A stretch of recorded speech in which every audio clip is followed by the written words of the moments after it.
Championship on the line. Welcome to Kyalami, welcome to South Africa and the Kyalami 9 Hour. This second running of the event as part of the Intercontinental GT Challenge powered by Pirelli. Pre-qualifying underway. It is a smaller entry than last year, but it's a very high quality entry indeed, because pretty much anybody that's here is either fighting directly for the championship or here to help teammate going for the title. This session then is live, and we have an hour and 3 quarters for pre-qualifying. Then we have a little bit later on in the day the regular 3-element qualifying, 1 segment per driver, and of course then the pole shootout at the end of the day. David Addison and John Watson with you, and out on track, John, some of the best GT cars, best GT drivers, and the most spectacular livery. Well, looking at these Audis, the WRT team, they've come up with a very South African themed graphic on their cars. But great to be back at Kyalami. Beautiful circuit, lovely time of year to be in South Africa. 24.7 ambient, rather warmer, 41.5 on track.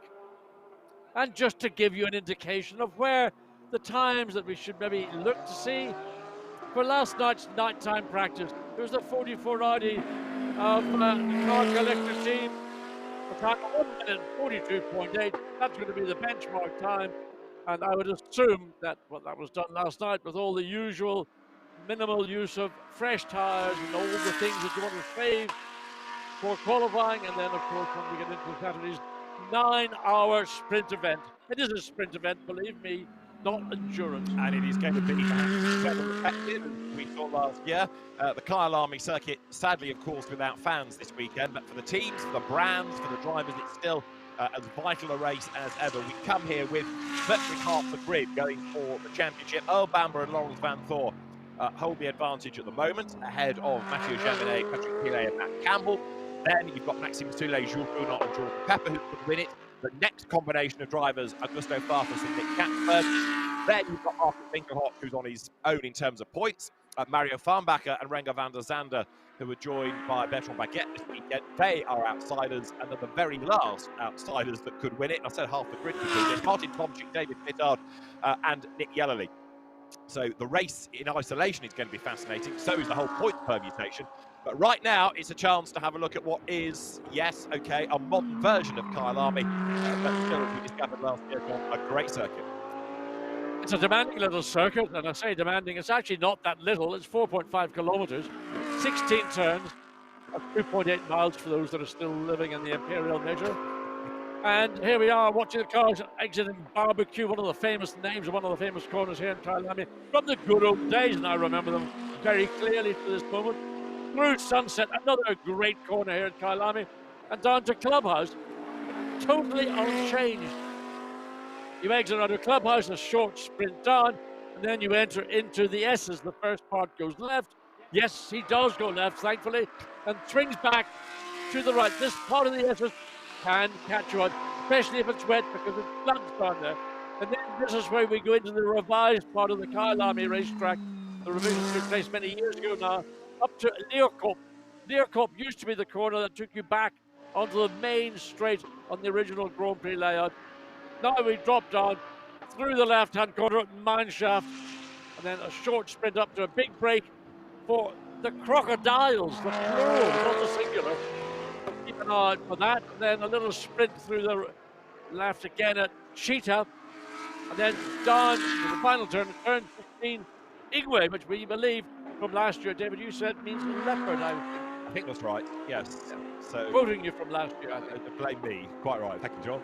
So Marques Winkelhock, the road to himself, comes across the line. Now, last night in the cool, dark conditions, a 1:42.8 was the top, and that's a 44.6 as a start-up lap, if you like. But of course, this isn't yet really about a time. It's about getting the car set up absolutely as you want it, ready for qualifying, and of course, cycling through your drivers. So you've got Marques Winkelhock, who drives Audi 31, with him, local hero Kelvin van der Linde and Dries Vanthoor. So that is a very strong combination, centred around Winkelhock going for the championship. Very much so, but if you think back 1 year, the brand that dominated, the brand that won, was Porsche. This is a Porsche that is leading the championship. I mean, I don't know who I can choose. You look at the group of cars that are all content to take championship victory. And frankly, any one of those 5 or 6 lineups are capable of taking that championship. It may depend if you're a little bit further back in the points, factors beyond necessarily the control of the driver, i.e. there is 60% chance of rain forecast for Saturday. Now, whether that's all of Saturday, we don't know, but just to throw in a little spike, and the spike is actually lightning is also forecast. So it is the normal time of year weather that you get on the high belt here in Johannesburg, which is about 20 kilometers from the city centre. In fact, Kyalami is now a suburb of Johannesburg. In the good old days, there was countryside between Kyalami and Johannesburg. You used to stay in a hotel at the bottom of the hill called Kyalami Orange, which has vanished, I think, into a housing estate. That's progress for you. Something else that's set to vanish, particularly in Bentley programme, Bentley reassessing its motorsport activities in the future, so aiming to go out on a high this weekend. You've got the bulk of the factory drivers here, Sule Gounod and Pepper in one car, Alex Bunker, Molly Jarvis, Seb Morris in the number 8 Bentley, and as I've been saying, Sule Gounod and Pepper could be champions. Indeed, they come here second in the title race to Earl Bamber and Lawrence Vanthoor, and they are joined by Kevin Est, and they also drive for Dynamic Motorsport. They've been switching Porsche teams. Remember that Earl Bamber and Lawrence Vanthoor won Spa within IGTC for Rover Racing. Events are going to be for Dynamic Motorsport, which has been a rapidly advancing top Porsche team. Indeed, they've done a great job. I remember in Monza 2019 when they won the 3 hours there, the opening event of that particular season. The cars are all essentially identical. They're not quite factory cars, but they're as close as you can be without having a factory stamp over the entry. And they're all extremely well-run teams. And the sort of the stellar lineup of drivers in these Porsches, Lawrence Vanthoor is going through Crowthorne. That's the first significant corner. There is a kink as you leave in straight. That goes to the left end as the run down to Crowthorne. Crowthorne is one of the prime overtaking areas, David, on the circuit, but it's one that's very, very easily defended. And you saw that last year, a lot of cars using bits of the racetrack to defend going into Crowthorne that they would choose not necessarily to use if they're doing a lap as they would be doing now on their own, or maybe going for a pole lap. So look at Crowthorne as being an opportunity to pass, but because the balance of performance is so brutally matched, no one brand or no driver brand mix has got an advantage on the run out of turn 16 all the way down to Crowthorne. So whatever the gap is coming out of turn 16 is usually the gap going into Crowthorne. Well, Lawrence Vanthoor is hustling on. It's been second fastest at the moment. He is 600th of a second down on Mario Farnbacher in the Honda. He's set the top time in the session thus far. As Lawrence Vanthoor now then threads his way down towards the end of the lap, will wriggle his way down the line shaft, and then Cheetah. So Lawrence Vanthoor trying, he's not going to do so, I don't think, on this lap to improve the time. And in fact, he's going to bail for the pit lane, isn't he, at the very end? So in he comes, and that's going to keep the Dynamic Porsche second. Now, it might also be that there's going to be a driver change as they cycle through here. Yeah, he actually, I thought he was going to complete that lap. He was actually pushing very hard. And then when there was a late call to come in, or he chose to come in, having run at maximum throughout that in lap, as it turned out, to give the team an opportunity, and primarily the tyre engineers to check. But there ain't a lot of activity around that Porsche right now. It's going to go back into the garage by the looks of things, putting the dolly jacks underneath the car, and one set of tyres is going to be removed. It's all very laid back. I was just thinking that. Yes, there's no hurry, no urgency about this. There is a programme to work through, and of course it's a long session. There you have the Oliver Jarvis driven Bentley that is now 8th fastest. We've just had Dennis Marshall's Audi go up to 6th, but Oliver Jarvis's best lap thus far is a 1:33.935. This is the car that he shares with Seb Morris and Alex Bunker. So it's another good combination of drivers. I mean, there's a tendency to knock the entry in terms of the number, but it's a very high quality and very evenly matched, very competitive entry. It's a very high class lineup, both in terms of equipment and drivers. And you know, perfect packages, sometimes called as common small packages. So I think we're going to see yet again the analogy of a a swarm of bees, a swarm of 10 or 12 cars, all battling like mad. And anybody who drops out is going to be a sports. Right.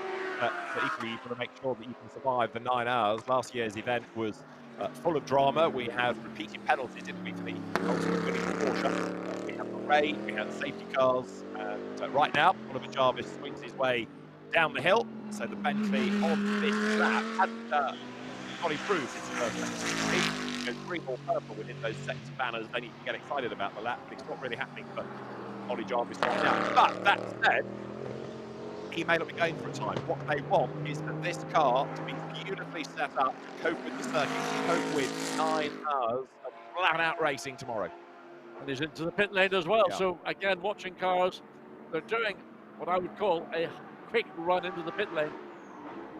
Occasionally you see drivers when they've done a timed lap, then they back off to some degree, they catch their breath. But both Vanthoor and Oliver Jarvis Bentley have come in, I would say, hot. Again, ordinarily, you'd expect to see the power engineers putting the temperature probe into the tire to see where the tire is in relation to track temperature. It's a high track temperature right now. What about BMW's chances within all of this? The outsiders, you've got Augusto Farfus and Nick Katzberg fourth. They having had a victory already, and you've got Martin Tomczyk, David Pittard, and Nick Kyalami, like the back of the potential champions. So they are huge outsiders. David Pittard, though, is no stranger to success in long-distance races, largely in the Nürburgring. He was here last year, but not racing. He was part of the Valkenhorst effort, just in case anybody got a banana skin, for example, and he could then dive into the car. But this is the first time he will have raced here. David Pittard, much underrated British driver. We don't see enough of him really within the GT World Challenge Europe or really IGCC events. So this is a challenge for David to prove or remind people just how good he is. And of course, the name Pittard is, I think it's a Cornish name. I think it may be, because it reminds me of a British driver from the 60s called Bully Pittard. Sadly, Bully is not around. He's an injury and naked way back in the 60s. But I think that's the only second Pittard I'm aware of that I've come across in all that time from the 60s. David Pittard, before he had come in, and Mario Farnbacher's quickest in the session Honda has just done an absolute best sector 1. Marcus Winkelhock has done an absolute best sector 2, and this is Dennis Marshall in Audi 45, which is the car collection car. Initially, 45 and goes then up through the sunset right-hander, and Dennis Marshall presses on, right, on mate of Audi racing into GT cars, and he shares in 45 with Martin Lechman and Milan Doncia. So this may not necessarily be a fastest Audi, but it should be there or thereabouts. And of course, if it can take points away from other brands, that's important. And also, it's running as the only car running in the silver category as well. So that's one other factor which may work in his favour, but certainly it's not an overall what might be described as a professionally driven across the board three drivers car. Still, Farnbacher and the Honda 142.2, and that actually is about half a second up on the best that we saw from last night when Matteo Drudi was quickest in his Audi. So good lap from Mario Farnbacher, and great to see the Honda. We saw the Honda here last year, but they had problems somewhere, I'm not sure, about 4 or 5 hours into the race. But again, illustrating to me why we should have more Hondas racing. I think that's a fantastic car. In some ways, it reminds me a little bit of what the Ferrari 488 is. In other words, it's a road car that had racing roots. It was designed fundamentally with track usage in mind, and then adapted to road use rather than being a road car being converted to track use. Now there the Gulf liveried GPX Porsche. This is number 12, which is Patrick Pilet. That's only just really hauled itself off the bottom of the times, but the Dubai-based GPX squad working through its program, and last time Patrick Pilet a 1:44.057 to go to 10th with an improved lap time. But there's still some time to find, the best part of 1.7 seconds really, before he's on the Honda pace right now. But he's hustling away, and he stays out and goes on to complete this lap, so maybe we'll see an improvement in this. I mean, he's using a lot of the racetrack and a bit more on that exit of turn 16. So he goes up to 5th place. So that was a significant improvement. 1:43.566. So good work, but having to work hard to drag that time out of his Porsche. So Pirelli then has improved and the road, and it's Chalvitz.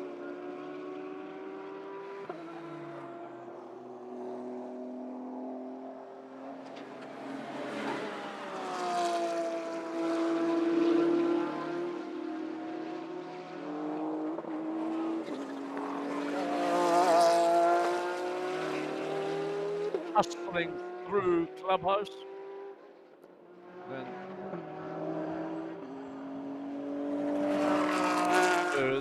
off the highest part of the circle. This is not.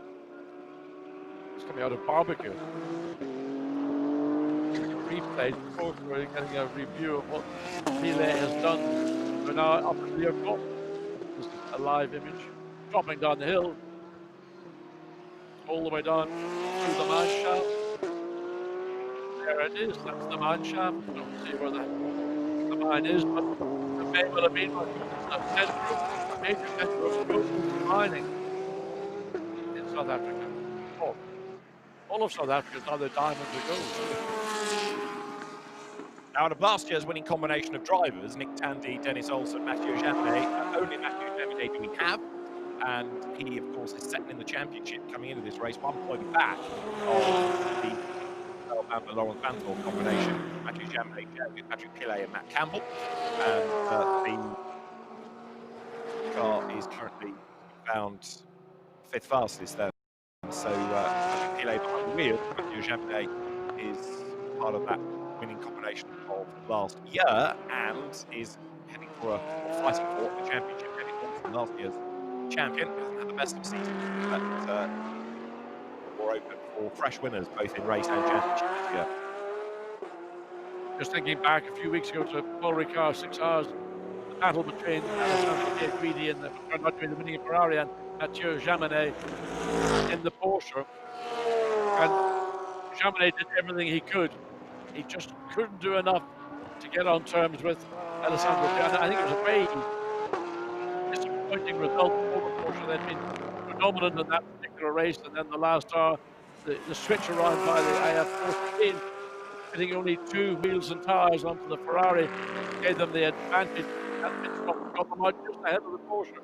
Anything like that can happen, and there's no restriction here this weekend on pit stop, so you can refuel and change the tires at the same time. Which is Great. Absolutely great news, that, because it really is going to put the onus on the team, and it's going to shake the race out of the pit lane. Laurent Vanthoor is on it because he's done a personal best in the first sector and was hanging it out to dry there, wasn't he, all over the curb and onto the dirt. So Laurent Vanthoor taking this car by the scruff of the neck, joint championship leader with Earl Bamber, and he's on a mission. Yep, up on the high part of the circuit, just runs every bit of the racetrack he can and a bit more. So running down the hill, the Bentley moves over to the left, and Laurent Vanthoor comes through. He's just over 1/10 of a second behind the fastest overall sector so far. There's also further 10 coming down the hill. So once again, track limits. So you get 4 wheels over that demarcating red and white curbing. That might be a time deletion. Just about sneaks it on the exit. Down into the Igtc, and she's just done an Igtc. Right, well, what this one is, should be an improvement. It is. It's a 42.715, so he goes second fastest, 6.395 of a second back then on the done a really outstanding job, up to the top of the times, and he's been there for the bulk of the session. I know we've not had that long, relatively speaking. We've only had about 20 minutes, but Honda has done a very impressive job thus far. But now this Porsche, it's the single dynamic entry, now starting to chip away. Another of the Porsches, not for the championship fight, but for local interest, really. being run by Lechner Racing. And of course, very sad news this week that Martin Lechner Senior passed away, and therefore it's been quite an emotional week for the team. Yes, very sad indeed, because Walter Lechner, the senior, has been a great supporter of the Porsche brand. And I mean, I know a number of young drivers who raced for the team, and they were in their eulogy almost for Walter Lechner, the support that he would give them. Your young guys coming in haven't got maybe as much experience, particularly if you're doing Porsche Super Cup or something, where you're racing on Grand Prix circuits around Europe in particular. So sadly missed, one of the great team entrants for many, almost I have to say, for decades. Yeah, started off as a race school owner and then team principal. Now that is the Honda. There's just the one, which has been a regular on the Igtc grid this year. Team Honda Racing, the entrants, Bertrand Baguette, Mario Farnbacher and Renger van der Zande, the drivers. As you look there at the car that's fourth fastest. Now this is Matthew Niederhauser at the wheel of the car that he shares with Matthew Drudy and Christopher Hausler, the man that has won more Igtc races than anybody else, always Calvin van der Linde and Mark Finklock. But I'll say right now it is Patrick Niederhauser, runner-up at Spa. He's the man behind the wheel of it. Pushing. 2/10 time, second one. Audi was quickest last night, but was Drudy on this particular car. So the Audi has got the pace. We know that they've always got the pace. The thing I'm not entirely clear, and the national somebody Gemma in the pit lane got to give us a heads up, is to how many of these teams are running tyres they would have run last night, as opposed to running a fresh first set. I just wonder, the pace of the Porsche, that indicates in the case of the Honda being run back up, that maybe when they're able to go out and do the time too quickly, was that a fresh set of time? I mean, what the teams are doing, you mentioned it, David, earlier, they're going through their driver's cycle, giving them maybe 5-6 laps, come in, change driver, might make a change in the car, and then towards the end of the session, might start to think about where will we be when we go qualifying. It would be a much more out play now. Nick Tandy, that record holder, on a 42.8 from last year. We're half a second under that, even in pre-qualifying, courtesy of Mario Farnbacher in that Honda. And going back, the Honda is back on track, and still Mario Farnbacher shown as being the man behind the wheel of it. So very encouraging thus far for the Honda is involved in this Honda NSX GT3. So 395 in the second, Honda to Porsche, Audi third and fourth, Bentley 5, BMW 6, Audi 7, Porsche 8, 9, Audi 10, BMW 11, Bentley 12. That's the order thus far as you look at Patrick Niederhauser then, who is currently third fastest, and his last lap was the personal best, the 1:23.012. He turned out through the clubhouse. Yeah, he improved, I think, by 1 position. So it was a good effort. He certainly was pushing. Got the Honda directly ahead of him, and that's probably going to be maybe more on the distraction than it will be anything else. Honda came out of the pit lane about 300 meters ahead of the Audi. Now, on back up, picking up the pace. And all of that is disturbance. Even these road-going GT3 cars, aerodynamics on them, and you can pick a little bit of the aero wash. You're about 100 meters behind down the hill, crocodile. I'm not sure whether this time Niederhauser will match or not quite. 1:43.0 was his best time, and he's come into the pit lane. So that's the answer to that particular question. It ain't going to be improved. No, indeed. At the moment, of course, it's whatever the team wants to do. When you get to qualifying, you've got 3 15-minute sessions plus 15-minute shootout, and for qualifying itself, it is the average of each driver's fastest lap that will determine the starting order 7 to 12, and of course then you've got the 6 cars that go through into the shootout itself. Now, Augusto Farfus here is sharing in terms of championship position with Nick Kapsberg. Sheldon van der Linde, another local hero, joins them as the third driver, another South African. So Farfus and Kapsberg 6 points down on the lead in terms of the championship points, but still potential winners depending on what pans out in 9 dramatic hours tomorrow. Right now, the car is on another mission because Augusto Farfus, six-seater racer turned touring car racer turned GT racer, has done 2 personal bests, and this looks very good. We've also got the end of the lap coming up. Is he going to stay out? Yes, he does. So he avoids pit in, and to the line comes Farfus. Lined at the start of the lap, he will come over the timing line. He's got a long way down the pit straight now to break the beam, and where does he get to? 5th fastest. So it is an improvement. Augusto Farfus goes 5th fastest, and it's 7/10ths away from the top time. Top 6 covered by less than a second currently.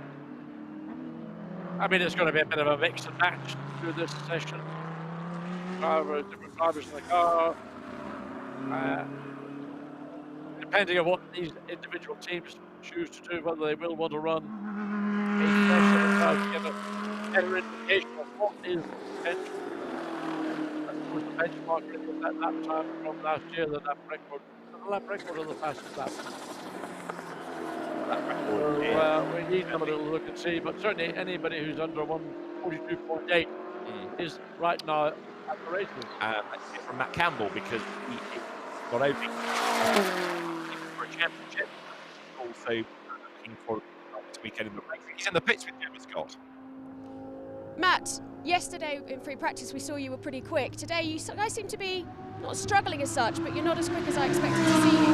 Yeah, I think obviously we showed fantastic performance yesterday. You know, we're trying a few things today. You know, it's pre-quali. A lot of people are doing quali runs this morning. Patrick's just done his now.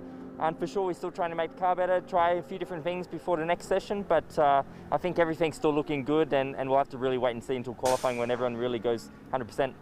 How are you managing tyres so far in this session?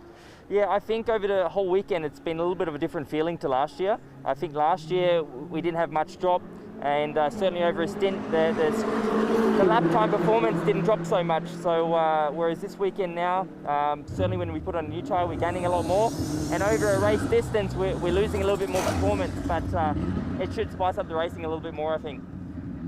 There's going to be a lot of pushing this weekend, you know, we're going to see a lot of fighting because nothing has been decided yet. You're 1 point behind the current championship leaders. It's extremely close, you know, it's going to be a fantastic race. It's a great track, and it's going to be a 9-hour sprint race, so I think it's really going to come down to the line. It's going to be very, very close, but for sure we'll give it everything. Thanks a lot, Matt. Thank you very much. All good? Matt Campbell, as I say, he is just 1 point back in the championship.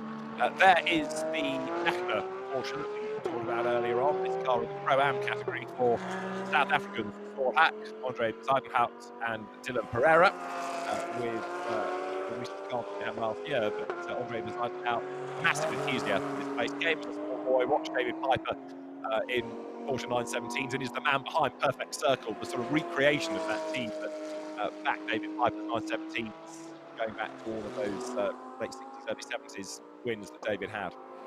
And just a word of congratulations to David. I believe he turned 90 recently, 20 years of age. Still innocently. As big an enthusiast as ever. Absolutely. Yeah. Despite that horrific accident in the making of the Le Mans movie. So Andre Zeidenhout, oops, off the road, 45, Audi. Dear. That is Martin Lechman. And we've got a red flag showing, even though he has rejoined. So I think that was... Penultimate corner, Yeah. coming out of Cheetah. Looked as though he wasn't going to rejoin. It's Murphy's Law. You call for the flag, and the car does get going again. So the road is clear, but it'll be a minute or two just to let everybody regroup. Let's see how he did it, John. Overran the curb, got on the gravel, and began a rotation. And dragged a little bit of the gravel onto the track as well. And everybody behind had to very quickly pull up. I don't know what the reason is, if that was the reason for the red flag, or there's other factors that just happened to be an incidental incident in the penultimate corner. So the track has gone red, everybody's back into the pit lane. 15 minutes of the session remaining. I suspect it was. Car in the middle of the road, ain't going to move, and then just as you call for the flag, it moves. Exactly. Yeah. Usual story. Yeah. So the clock's ticking on, and Mario Farnbacher is the man at the moment, the fastest in the Honda. What do you read into this, bearing in mind we haven't got to qualifying, bearing in mind it's going to be a very long, very tough 9 hours where you've got to have a reliable car, but right now this is looking really good for the Honda. Well, you've asked me what I make of it. Certainly the Honda driver lineup, great, stellar you could call it. My question is, Farnbacher did that time very early in the session, very quickly in the session, and I would just say, which set of tyres, how fresh were they? Because to me, and you heard Matt Campbell explaining the difference between a new tyre and a tyre that's done a number of laps, the fresher the tyre, the more time there's going to be in the tyre, which equates to a quick lap time. So I would assume that that was a fresh set of tyres, or a tyre that had done a very small number of laps, and that's why that car, apart from the fact it's a stellar lineup and a stellar car, that would be my thought. How the Bentley's getting on at the moment. You have the 7 entry of Maxime Soulet, last driver behind the wheel, 9th, but number 8 Bentley is Seb Morris behind the wheel, 6th. But for the moment, the cars have to make their way back to the pit lane before we can issue the green flag. That's why it's taking the time. The incident has sort of cleared itself, but you need everybody to come in before they can go out. Yes, I mean, I think the reason that why the red flag was thrown, because you come out of the penultimate corner, the corner we saw the Audi rotate at. It's a quick exit, and it's a short run down to the final turn. And the Audi was stuck right in the middle of the racetrack. So the safe thing to do is, race director, he doesn't know whether the Audi is going to fire up or not. So throw the flag, bring everything back into control, and there we have everyone back now in the pit lane. So maybe 10 minutes of total will be lost to Seb Morris. I don't know, that's Seb walking there, looking back at the Bentley. I think when 7 comes in, it's going to be a driver change, isn't it? Possibly Maxime Soulet to Jules Gounon, who we were being told this morning had his lucky socks with him. No, there's Jules Gounon in the background, I think. But we are going to have driver changes, and there's also the gravel to sweep off the road. So well, the gravel probably was maybe the bigger problem. We thought was gravel dragged on, but that was maybe nearer to the exit of the corner than where the Audi actually finally came to a standstill. Magnificent building, isn't it? I mean, it's a great circuit. The facilities are outstanding. And you're coming to South Africa. I came first in 1973. I beg your pardon, I didn't say 73 to that. A baby in arms, were you? Something like that. There was a great race series, a winter series called the Springbok, which comprised about 5 or 6 races. South Africa, and it was called Rhodesia, now Zimbabwe, Namibia, I believe, and Mozambique. So that was all the part of what made South Africa such a wonderful place to visit at this time of year. Something like 47 years ago. Yeah. Now, let's just, for the moment, while we have this red flag, hear from another driver or two. Renger van der Zande, part of that leading Honda lineup in the pit, Gemma Scott. Renger, for you guys, this is starting off well. Currently fastest in pre-quali, and it's your first time here in Kyalami. Yeah, it is. It's a fantastic trip anyway, to go all the way to South Africa, of course. And I've been to Cape Town for a holiday, actually during the race last year, and now here for racing, and I just love it. It's the track is well maintained, and you know, it has everything. It has fast corners, slow corner, medium speed corners, and with this car it works really well. We're leading this pre-qualifying so far. I think for the for the qualifying we've always been strong, so we're working on the race pace as well to get that better. But so far enjoying South Africa and here in Kyalami. And you'll be getting into the car next, will you? Mario's just come out, right? Yeah, Mario just came out. He's he's doing the whole IMSA season with this car and some other races, obviously in the Intercontinental Challenge. So I think he's the man for us in qualifying to put the fastest lap time. And me and Bertrand obviously jump in the car for this race and for Spa and so on. So it's a good team, you know. We're working well together. The team is doing a fantastic job with the car. Obviously they know the car very well because they build it. And all together I think we have a good shot at it. I mean, let's see what the rain does, you know, if it starts raining and so on. But yeah, looking forward to get started in the race. That could certainly mix things up with a bit of rain, and we have got rain forecast this afternoon around about the qualifying time, haven't we? Yeah, and I think we learned a lot in Spa, you know, during the rain that we had there, where it didn't turn out so well for us. I think with the cold temperature we had in Spa, we needed another pressure for the tires, and here it's a lot more warm. It's actually hot, so I think we have to figure it out quickly if it's in qualifying, because you don't have time. You know, during the race you can still try one pressure and then go to another set for another set of pressure. In qualifying it has to be spot on straight away. So let's see, but should be in top 6 for the shootout, so that's what we're working on. Hopefully we'll see you there then. All right. Thank you very much. See ya. So Renger van der Zande will be in the car shortly. That is the rather different vista looking from the circuit. John was saying early on it used to be just almost barren land, and now you can see how developed this area, not far from Johannesburg, has become. Track temperature going up all the time, and we will get the cars back out as soon as all of that gravel is swept off the circuit. But of course, for the teams, they're losing a little bit of running here, which is the frustration, but it shouldn't be long, I don't think, before we get that green flag waved. And you can see that Bentley means business here. If indeed it is a brand that, as a factory effort, we're going to lose, it wants to go out on a high. And of course, we've already had a victory this year from Maxime Soulet, Jules Gounod and Jordan Pepper within the Igtc Championship. Each round has had different winners, so it's been wide open. And as the cars then now do make their way back out on track, green flag shown, and so drive once more with we've got an hour and 8 minutes still on the clock. Everybody goes back out, and good thing I suspect, even though Martin Lechman was the trigger of that red flag, thankfully the car ran damage, so he can, from that car at least, he can 12, good to go. Patrick Pilet brought it in, and rank, it's still his name shown there. Now, if they have done a driver change, that will update when it trips the next timing beam, either at pit out or on the circuit. Pirelli rubber for everybody, and Porsche, this car, of course, that came close to success here last year, but ultimately lost out to the Fricadelli entry that had a huge amount of Manthey assistance in it. The Dennis Olsen, Nick Tandy, Moto Gemini car, to avenge that for 2020. Right, so we are back running. There, the Lechner Porsche still with all the side out behind the wheel of it, and the second stage 5.4.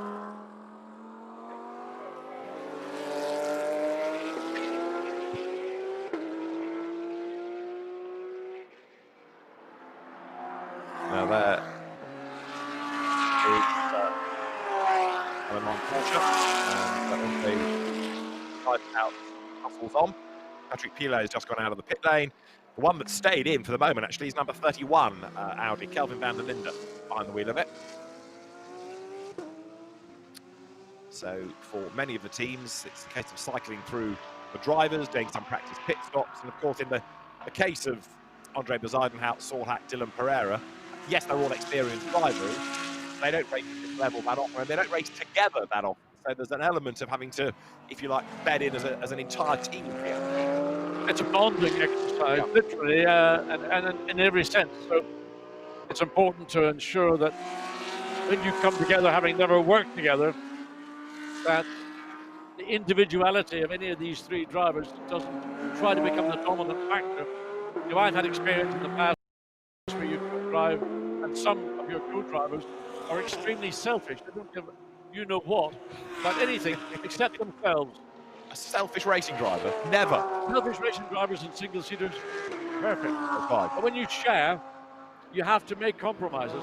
And if you've got three drivers in the car, then all three have got to find a way to work together to maximize the performance of the car over those three drivers' stints. So each driver is going to be doing roughly 3 stints, probably an hour a stint. Some might double stint. Some might even go for a triple stint. Can't imagine it myself. But, you know, here, Kyalami, with the potential for a wet race, and, I mean, we saw last year when it was wet, it was biblical. Yeah. That would lead to full course yellows. Could even have a red flag if it got to extreme. That's one of the reasons you might keep somebody in for longer as the track deteriorates, because they know what it's like. Indeed. I mean, if it starts to rain coming to the end of your stint, a team might say, well, David, you're familiar with the conditions. Do another stint. Yeah. At the point where you're about to undo your belts to get out and think, I'm going to go away and have a nice bit of bratwurst or a bit of biltong or whatever the local delicacy might be at the circuit catering. Prepare yourself for the post-race Boschendal as well. But yes, you could end up staying in the car. And I mean, last year we had that very, very lengthy safety car period, didn't we, during that heavy rain? And of course, the teams, some of them that were leading their respective classes, were calling for the race to be stopped. race director Alain Adam kept it going and was right to do so, because the rain eventually passed and we did get proper racing in towards the very end. I think the decision about whether a race is going to be stopped will be if the safety car itself goes off track. If that happens, then I think you have to say those are conditions that really warrant a red flag. But up until that point, safety car stayed on track. I mean, it was difficult. Those were very extreme conditions for everybody. And I mean, there was a much larger field last year than we've got this year, so that may not be such an issue. The level of spray and where and how much water will be lying at different parts of the circuit. So Patrick Pilet is 10th fastest, but this is a fairly gentle start-up lap, if you like, to his next run, because he's not going green in the sectors, comes up towards the timing line, runs wide coming out of the last corner, which is something we saw quite a bit of last year, where track limits was an issue at that corner more than anywhere else. Pilet goes across the line and is still 10th fastest, so no improvement on that lap. We are getting improvements in sectors, Jordan Pepper being one, and Seb Morris is the other. So that's both of the Bentley boys just finding a little bit of time out in sectors, with just over an hour of pre-qualifying still to go. Remember that we have the qualifying session 3 times 15 minutes later on in the day, and we have the shootout for the top 6 drivers to determine the first half of the grid. Pilet doing a bit more pace out of this car if indeed he needs to. Again, each team, each driver will have a different program to work through this. So it's not necessarily all about getting the best time. Ideally, they're working not necessarily towards the grid, but where you're going to be at the end of 9 hours tomorrow. Very much so, and I mean, it's just a load of homework. You've got to go through it. All 3 drivers will be in the qualifying segments, 3 segments of qualifying. So they all would like to know what the ultimate pace of their respective car, in the case of Patrick Pilet, what is potential respective, because he will want to get a set of tyres and kind of keep referring to his tyres, but it's such a fundamental and important part of being able to get a lap time. So whether Patrick Pilet has had a fresh set of tyres, currently he's dropped back down, he was up, he's back into 10th position. He did claw himself a little bit further up. But his lap time currently, 1:43.566, is 1.2 and a bit seconds below the time of the Honda set by Mario Farnbacher. Petron Baguette is now behind the wheel of that. Lawrence Vanthoor still in second place in his Porsche, with 3/10, almost 4/10 back behind. So the Honda has got, I mean, a very substantial lot. The biggest lap so far, with just over an hour of this session remaining. So there is Patrick Pilet. Into the pits has come Seb Morris in bed number 8, incidentally. And way out wide there at the top of the circuit, coming out of barbecue. Turn 5 goes Patrick Pilet. With a drag on the ground on guys then into the sunset. And as we saw last year, it's a circuit where you get precious little respite. You're working hard all the time. It is a high work rate circuit. Also, when I say high work rate, altitude, you're at just over 5,100 something feet. So the cars are running short of air. The driver's wondering why he's maybe a little bit more breathless than he should be. Racing at altitude is what you get. Now, Bertrand Baguette has really monopolised that car, gets it a little bit crossed up, coming out of Clubhouse this time. It is still the fastest car in the session by the best part of 4/10 of a second. But Bertrand Baguette is absolutely storming along here. Now, the point has been made by Renger van der Zande that he drives this car regularly, not just in the GT Challenge Powered by Pirelli, but also in IMSA. He knows the car inside out. Yes, he's the man we can expect to have the car all the time. If it only knows it so well, should have swapped out no driver coming home because they have less experience. Well, Baguette behind the wheel certainly is throwing the Honda around. And I don't think a GT3 car wants to be thrown around. It wants to be used to its maximum level of efficiency. But if you go beyond that, if you overdrive the car, then that's not going to do you an awful lot of good. Baguette's last lap to 1:43.6, so it comes across the line. 1:43, well, virtually identical time to the previous. That car still as quick as when it was Farnbacher's lap. the lap that secured that provisional quickest time. Yeah, far back in the man, more experience. So, they drink the man that's handing it to Cal. Yeah, Mario far back at the man that handles it in Ipsa. Now, what about Fred Verviche? Touch on Audi number 32, and actually takes some time because Jordan Pepper has just gone up to 8th. So Fred Verviche down to 9th, another Audi stalwart, and WRT to expand the programme yet further for 2021, running this car. So Verviche heads up towards us, and 9th fastest down in sector 1. You might call this a bit of a sneaker idea because you've got Mirko Bortolotti in the car and Charles Vert, who's actually getting older by the day, so we don't really call him young any longer. He's 18 and a bit, so he's getting on. Fred Verviche, we know, forward of Audi teams, and everywhere you see Fred Verviche, there's nothing left. I mean, look, running the curve at the very, very edge of the racetrack, up at the near top. So that double exit turn 10, turn 11, then quite a steep decline as the cars then make their way to 12 and into turn 13, which is affectionately known as the Crocodile Earl. Right. So there's the lap. Now let's get another of the drivers for a championship. Jules Gounod there with Soulaine Jordan Pepper third in the championship. Gounod Bentley boy with Jam. Jules, talk to me. We saw you at practice this morning wearing your lucky socks. They were very cool Teenage Mutant Ninja Turtle socks, I have to say. But you were saying you were wearing them for luck. Why do you need luck? Yeah, because we are fighting for the championship. Actually, we are 2 points behind the leader, the 2 Porsche. That looks really strong this weekend since yesterday. Yesterday the day didn't went very well for us.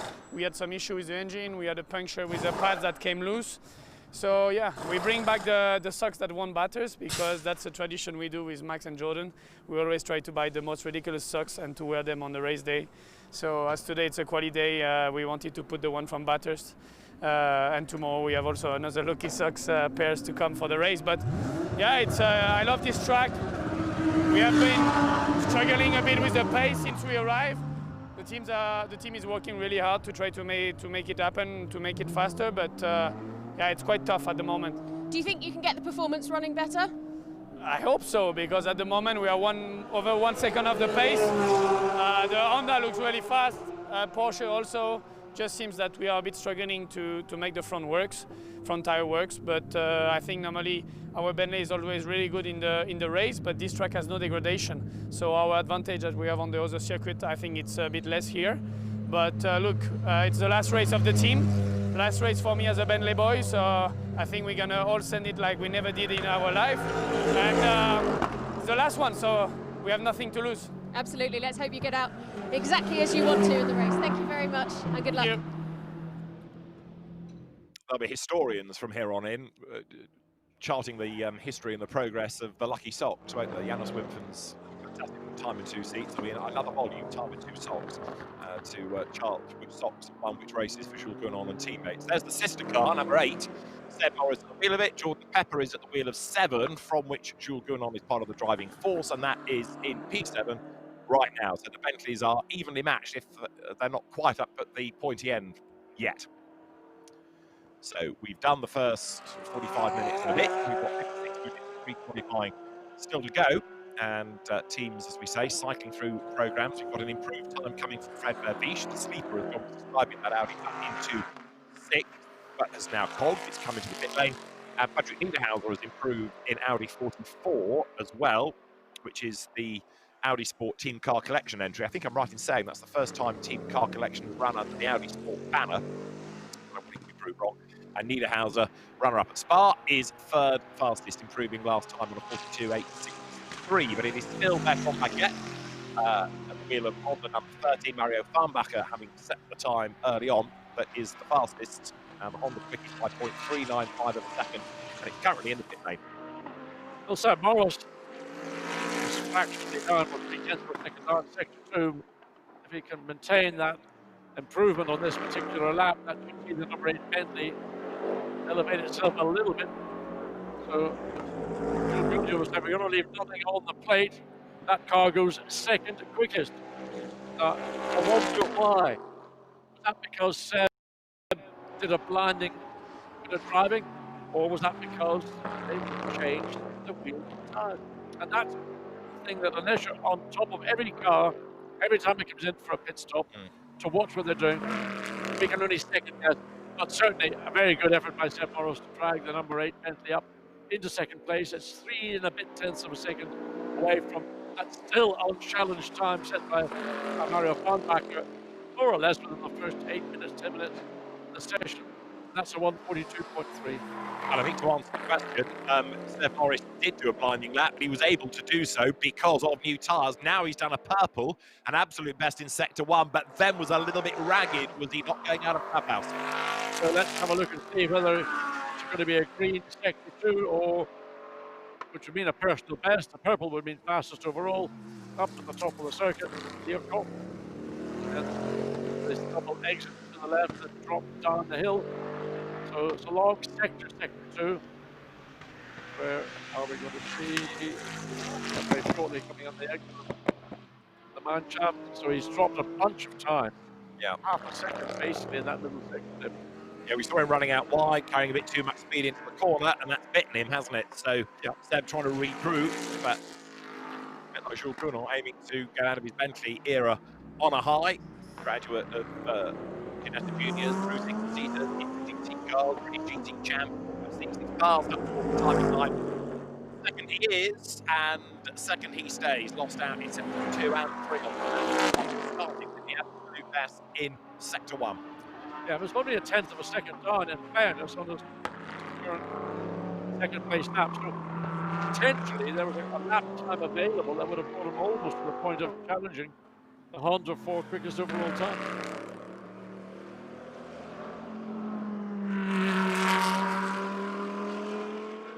And there is Bentley 8th then. Seb Morris, who shares this car with Addison and Oliver Jarvis, so it's another very, very good quality lineup of drivers, but it's here in a sporting role, isn't it? That's got to try and take points away from the opposition to help 7 win the championship. If anything happens to number 7, then perhaps it is going to be allowed to go for the overall race win, but they do come here very much in that supporting role. Yeah, riding shotgun in effect. Yeah. Of course, it'll all depend what happens in qualifying, and then once the race gets underway. And in fact, you could probably have as long as everybody can remain on the lead lap, that's going to be the key. You don't want to go a lap down at any phase. But well, Jules Cournot was mentioning he's going to wear his lucky socks. My advice, Jules, go out and buy yourself a wetsuit, because that's going to be a lot more use to you, and actually might be a lot more comfortable than a pair of soggy lucky socks. Did you have superstitions like that? Did you have lucky socks or lucky underpants, like other 12s? I was a racing driver. Right. Luck for you know who.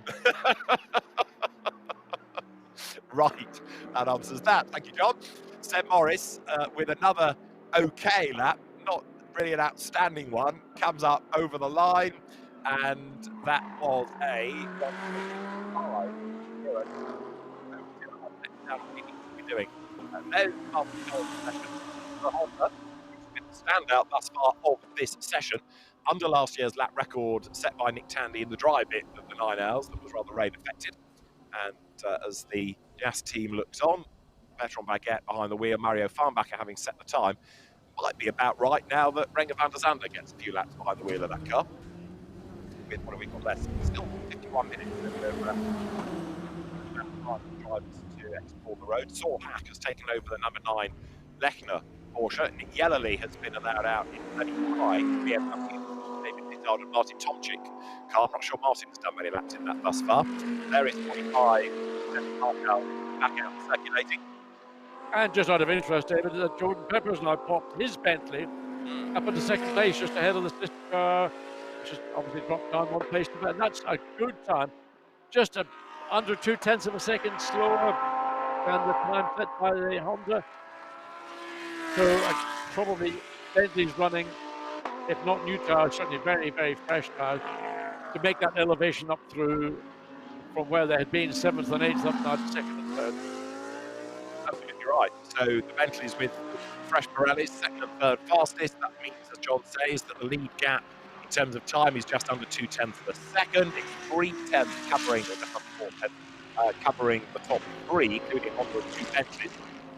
You didn't put money on what's the top three like at this stage. You may put money on Honda, Bentley being the order, but fascinating that is where we stand right now. Dennis Marshall, we've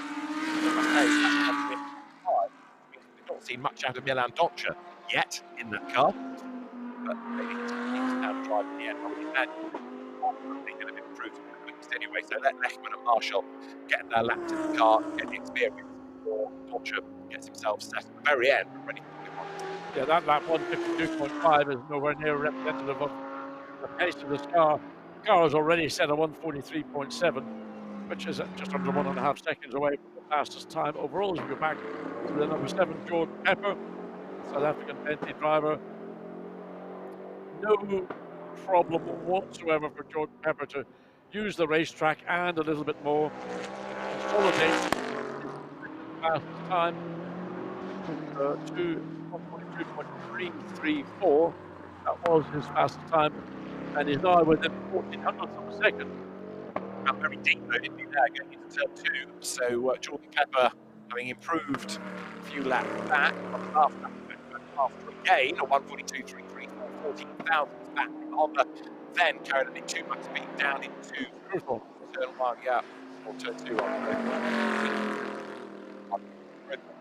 He's undoing, ran out wide a little bit, so he's compromised the lap straight away. Seb Morris pitted and has gone back out again.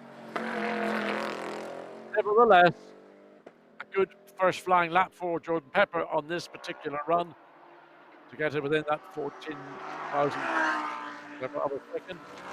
He's barely blink in a longer period than that is. So up the hill, so Bentley have done their homework. They're looking for more front-end grip, according to Jules Junior. So whether that's just an issue of tire pressure or tire temperature, but I can't imagine it's a tire temperature issue because currently track temperature is 43.5 Celsius. Not exactly cool, my understanding of tire temperature or track temperature. So we are getting improvements, not only in terms of lap time, but also in speed as well. Vanthoor finding a bit more speed, so very good. Back. And I think Jordan Pepper is going to bail, is he? What is he up to? I thought he was coming into the pit lane, and maybe gets the call to stay out. I think that last lap was a nothing lap. So what he's preparing is just to make sure he gets the best exit to start a lap out of turn 16, rather than finishing a lap where you're scratching for every bit of grip and racetrack. So it's just, I think, abandoning the lap you're on to prepare for another hot lap, or hotter lap than his previous best. So, Alex Buncombe behind the wheel of the number 8 Bentley, Kevin Estre behind the wheel of the 54 Porsche, Matteo Drudy's got that 44. I think I'm still looking at the 45. The 45, Dennis Marshall still behind that, waiting to see when the car is handed over to Doccia to see what he can do. Still, I mean, I'm really. Why would Patrick Pilet and the number 12 Porsche still be the sort of the 10th quickest out of 12? You'd expect that car just on natural pace, but maybe they're just doing the homework. And then before the session concludes, we've got 40 minutes remaining. We'll see the true pace of the GPX Racing Porsche. Yeah, he's been the only driver of that car, I think I'm right in saying thus far. I don't remember seeing or Matthew Jaminet behind the wheel of it. I think you're probably right. Let's say it's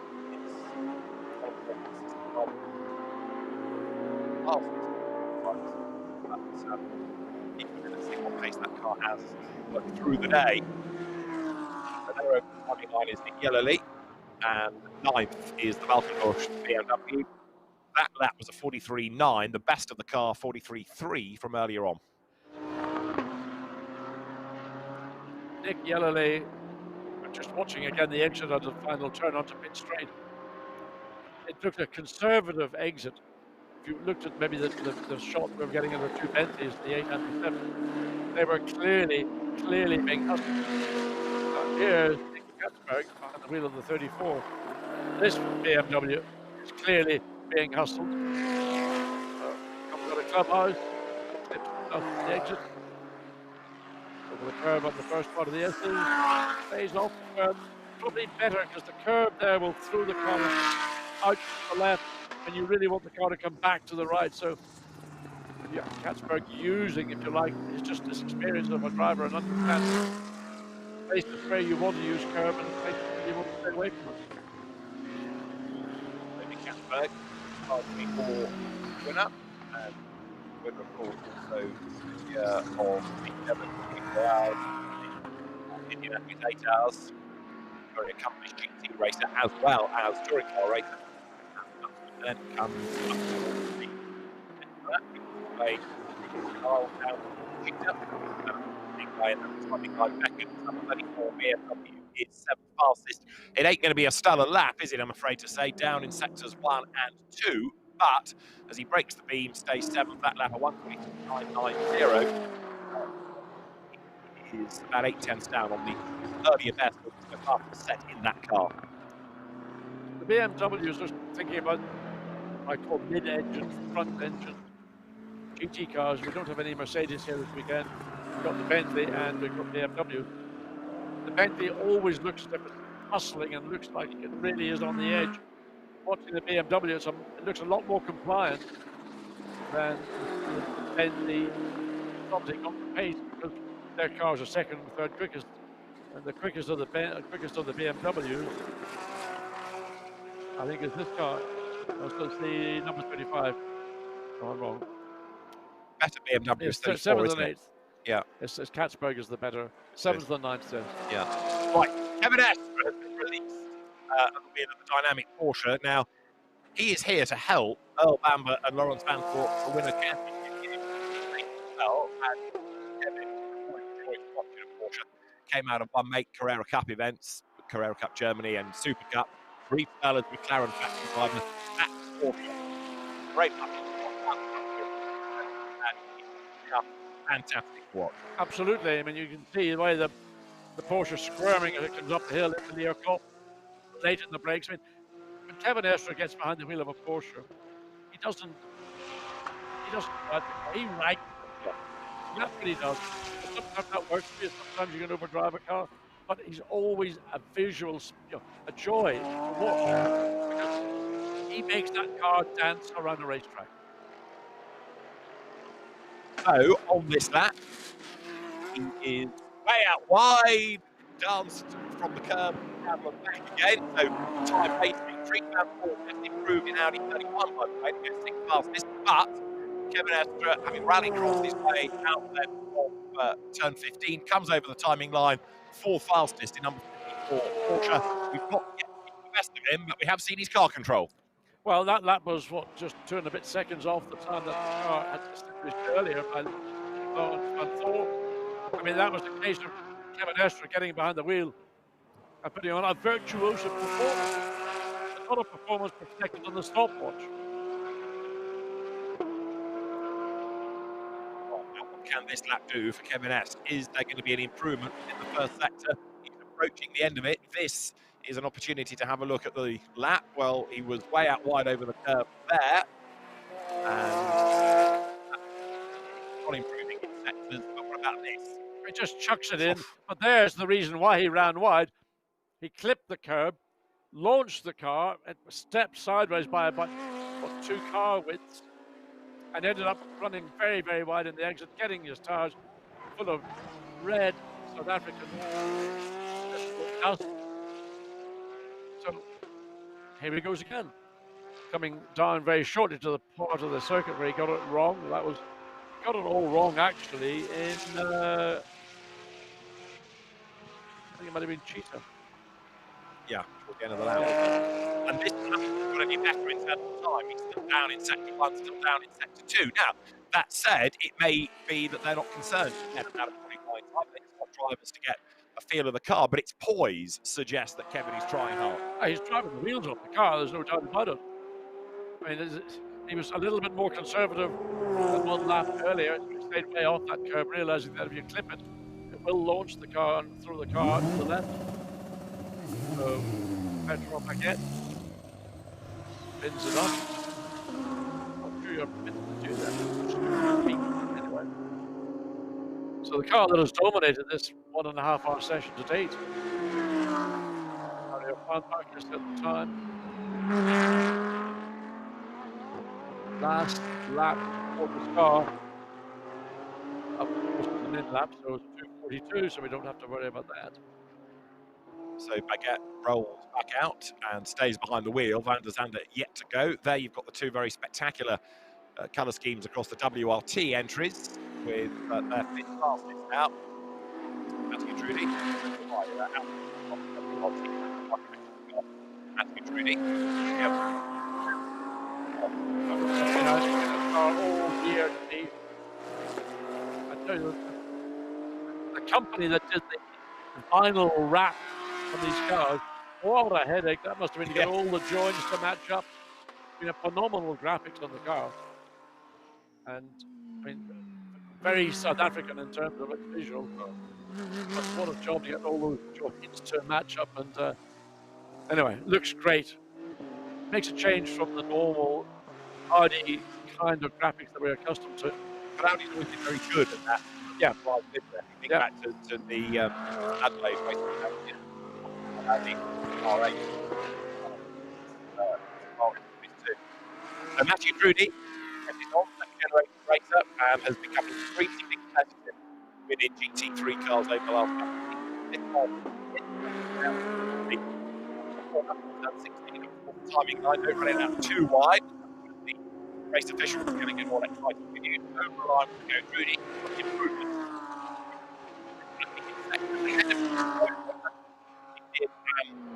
A personal test.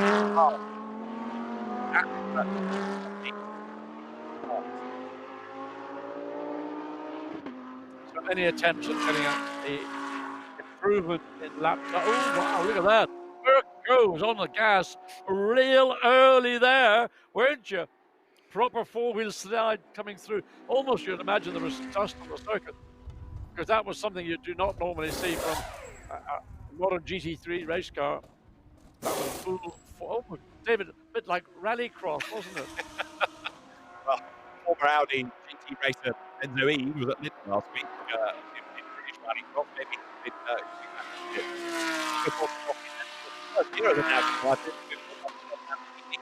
one first time out of GT World Challenge Europe at Imola, and now taking this car by the scruff of the neck, to Audi, for purposes of this weekend with Premier League and albeit again it's a good combination and technically really supported as a marketing role. Again, it's a support car. Yeah. I mean, all cars realistically can win the championship. I mean, a couple more that have got a very outside chance, and they have their support to prove the run.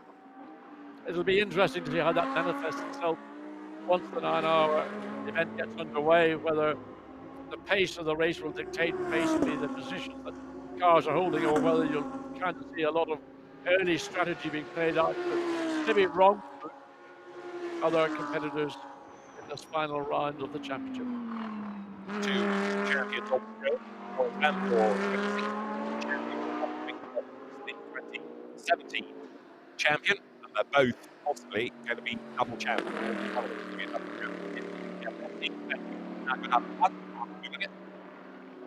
So Alex Buncombe is currently third fastest. That car is third fastest, but yet to really see that.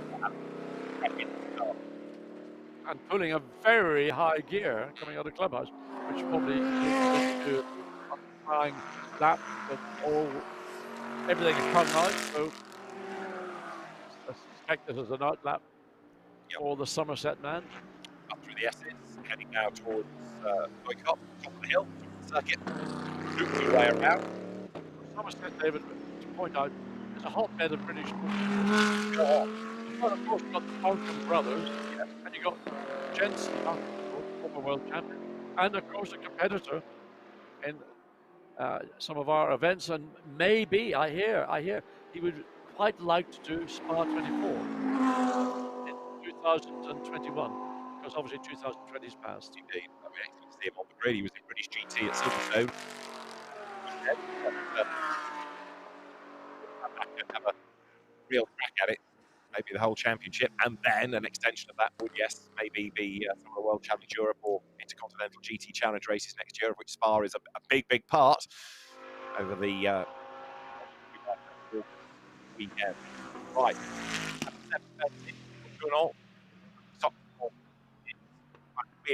That car, British driver Nick Yellerly, we've seen out in BMW 35, didn't get many laps because behind the whip,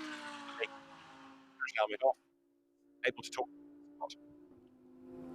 Nick, you've been struggling a little bit, but that's simply because you missed a bit of the test time, is that right? Yeah, exactly. I mean, unfortunately, yesterday we had a problem with the clutch, so we couldn't really get going as we'd wanted to, which is a shame considering 2 out of the 3 of us haven't been to this circuit, so track time's obviously vital to learn a new track. I think in this session now we've got on top of it. We're close to the sister car on the longer runs.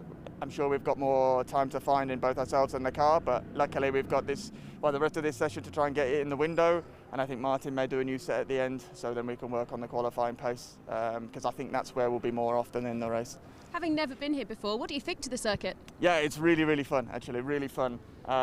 It can bite you hard by the looks of it, so if you make a small mistake, there's a big cost. So yeah, building up to it relatively slowly, and as I said, Martin's in the car now, doing his laps, so we'll see where we end up later on today. What he was saying in the commentary while you were out in the car just now, that you were looking a little bit cautious, is that simply still making sure you know your way around properly? A little bit, but maybe I'm just silky smooth. Maybe it's not cautious. I'm still, it can't be too cautious, I think, because I'm at the same pace as the others. So, building up to it a little bit, but there's not too much caution being thrown. It'll be this afternoon that counts. Pardon? It'll be this afternoon that counts. Yes, exactly. Thanks a lot, Nick. Cheers. Yet another driver converted from single-seater racing to GT car, Porsche racing. Renger van der Zande finally has got behind the wheel for Honda, and this is the fastest car in the session by 14,000 of a second. Another single-seater car. Presses on, and there, does he not coming out of clubhouse, rides the curb. Yes, I wasn't again very much left on the racetrack. He did kick a bit of dust on the exit of clubhouse. So Renger van der Zande, who of course familiar with the Honda, knows idiosyncrasies as well as its strengths. Still, in that time set by Mario Vanthoor as the Kevin, you're done. There's a red flag. It might well be because the car ain't going to get out of there unassisted. That's coming down the hill again. That's into, I think, into the Crocodiles. No, it's not. It's a Cruthor. Yes, I think it is. End of the pit straight. Yeah, but it brought out another red flag. Yeah. What did Kevin do there? I mean, that's sort of, you don't often see a car get in the gravel. That's hard braking. Or maybe there's an issue with the car which caught Kevin by surprise. Hoping we might have a replay of that little incident. Great to see it. So the session is stopped. Everybody will come back to the pit lane. Then that car can be retrieved from the gravel, and then the car can go again, all being well. He goes on his own. He comes down to the braking zone. Does he ride the curb? He rides the curb. But that shouldn't have been enough to do that, in my view. Gravel does its job. Well, yes, it does. The gravel's very good, but all I can imagine is running on a set of tyres that have done a lot of laps. So there wasn't a great deal of difference between running a curb and losing control. But ordinarily, I would not imagine a driver would, his experience in particular, have a problem at that part of the racetrack. But that may be the case. So even the best can come a cropper. Kevin Astra then off into the gravel, and that means that Renger van der Zande, who was also pressing on, getting back in the Honda NSX, comes to the pit lane, and this eats into his stint. It is pre-qualifying rather than qualifying, hence the clock ticks on down. It doesn't stop as it would do for a qualifying session. We've also had Milan Doncia take the wheel of 45, so I think that pretty much every driver now we have seen at some stage during the session, with the possible exception of Dylan Pereira in number 9, who was one of the real standout drivers yesterday in the night practice session. In fact, Dylan Pereira, he was very, very quick indeed, and it was the Lettner Porsche last night that was the best of the Porsches, believe it or not. Yeah, no, one would not have assumed that would have been the case. Again, what people are doing, these sessions are available. The nighttime session was to give drivers the opportunity to drive in darkness, and of course it gets pretty dark here. Depends on the time of year, of course, but the amount of ambient light that would be around the racetrack as opposed to when it gets really, really dark, as it can do at Kyalami, give drivers the opportunity. As the Lecter Porsche, no, it's the GPX Porsche. The Lecter Porsche and the GPX on camera, the blue and the white, there's the white, they can sometimes just almost look one and the same. So, Renger van der Zender, who was just beginning his run, has had to come into the pits along with everybody else. So that's another few minutes lost, just under half an hour of the session remaining. It is indeed, and it is a session in which we've only had 2 different drivers do the top time. Mario Farnbacher to begin with. Briefly, Marcus Winkelhock went faster, and then it was Farnbacher again that went quicker still. So since about 2 minutes to 10, he has been the faster. Therefore, for the bulk of the session, Mario Farnbacher. So just 2 cars trading up top time as Kevin Estre is hoiked out of the gravel. Hopefully not too much gravel hoiked with the Porsche. You can see the corner workers down there clearing the track efficiently to get any that's been dragged on. Luckily, it was really the back of the car, not a lot of the front got into the gravel. So I think that when Kevin fires her up and returns back to the pit lane to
we can do it.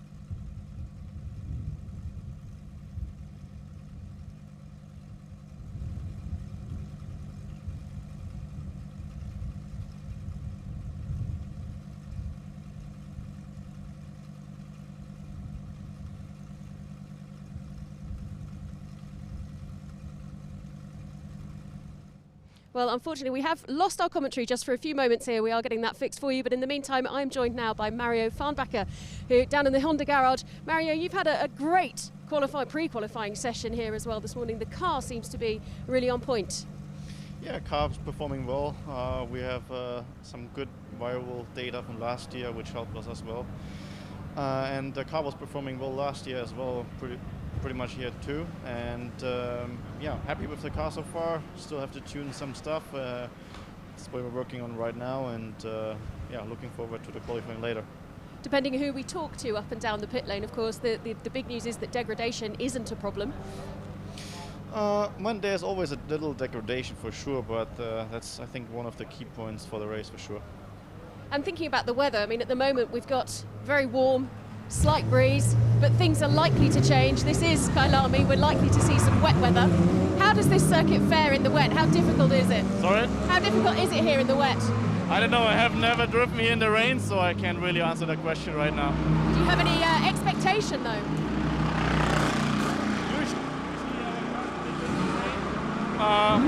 But it's pretty loud here. But yeah, I mean, it's really hard to tell because it's depending on the setup and everything. But usually I can just say from the past the car's performing well in the rain, and yeah, that's I think our hopes and thoughts about the rain as well. Okay, well I guess everything's to play for this afternoon. That's when things really count. Do you think you can carry this high performance through this afternoon? Oh, I hope so. I mean, in the end, for the qualifying, it comes down to the average of all three of us. and then we will see if we go to the top 6 qualifying. Thank you very much. Good luck this afternoon. Thank you.